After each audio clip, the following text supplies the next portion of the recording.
Kia ora e hoa mā.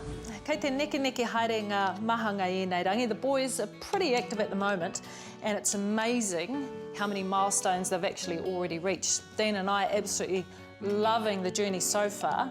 But I guess as parents, you know, we're always looking about how to do things better.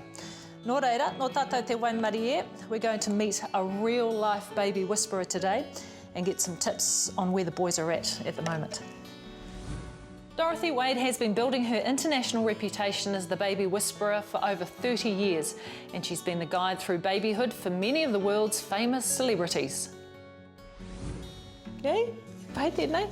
So Dorothy, these plates are all good, they just stick on here? Yeah, they suction on and I just let them go for it, just so you have to push it down quite firm. So e rua ngā pune, so you've got 2 spoons, one for them and one for you to feed? Yes, 2 spoons. Oh, so that, awesome, here we go. So that, they learn themselves, and what you've just got to be a bit careful is they don't stick the spoon down and gag on it. But we're enjoying solids over here because we've got 1 spoon in our mouth and we're chewing on it because we're probably teething.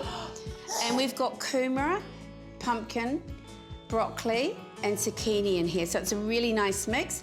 And we've also got the finger food here, which I would put a piece on like this. I'd probably take the kumara because it's nice and long and thin, and just let them pick it up and play with it. Nō reira, Dorothy, he mea nui te pā o ngā kai, so it's an important thing to allow them to touch and feel?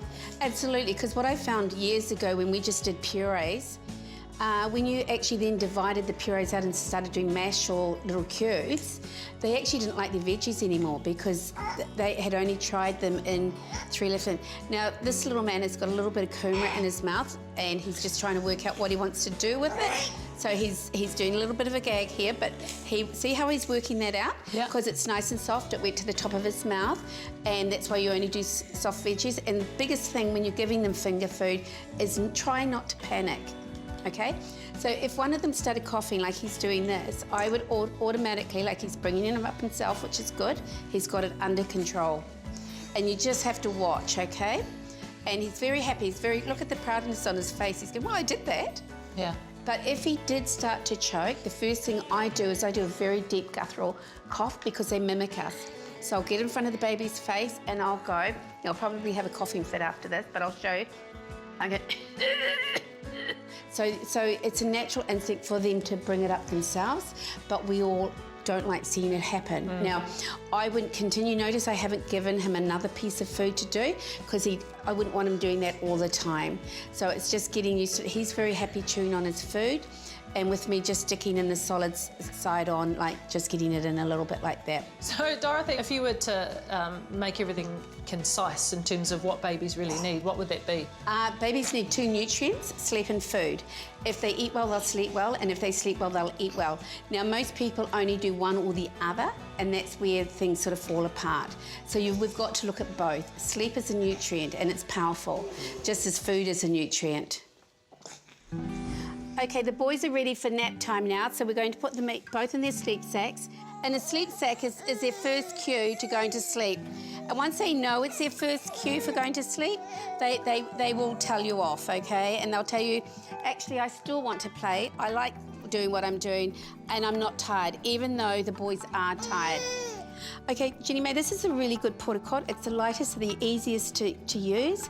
You need one for each boy because they're bigger boys, but if they're little babies, you could just use a one. And what we're going to do is I'm going to demonstrate the blackout tent to you because I think that's really awesome for camping or where you're always on shoots or moving around, that you can just sit them up in a room anywhere, put the blackout tent on, and they'll probably go to sleep. You should give them both a kiss goodnight because you'll go, who's that? It's good night time, little man. There you go. There you go. Hi, good night. It's good night time. Here, I've got this end, okay? We'll pop this over. So this is a nice complete blackout room for them. Now, there's a lot of sort of, oh, babies should get used to sleeping in the light versus the dark, and especially during day and night. I find that the difference between a dark blackout room in the day and at night is that at night time it's more peaceful and the house is less stressful. In the daytime it's busy, it's full of stress, we're busy doing things, and I believe that's how babies pick up the difference between dark and in the day Okay. and at night. The brain only produces melatonin in the dark, so it's really important that we give them a good environment to find their sleep. It doesn't mean to say they won't sleep anywhere else. Once they learn the circadian rhythm and as they grow, they will fall down and have a nap. Oi ki ke atu au ki a koe. I already spoke to you about moving the boys while they're asleep. Nui ake ngā mahi kāinga I muri te aroaro, so, got to get on the computer, got to do work stuff, etc. And I think that's where I haven't been thinking about my boys enough. But they're actually sleeping on a mattress, aren't they?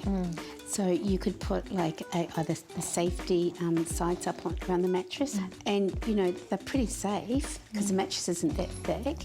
And also, you could also put extra mattresses around the mattress that they're sleeping on, so that if they did roll, they wouldn't hurt themselves. So this little man here, he did very well for sleeping in a stranger's arms. And now I'm just gently cupping him to make sure he's asleep.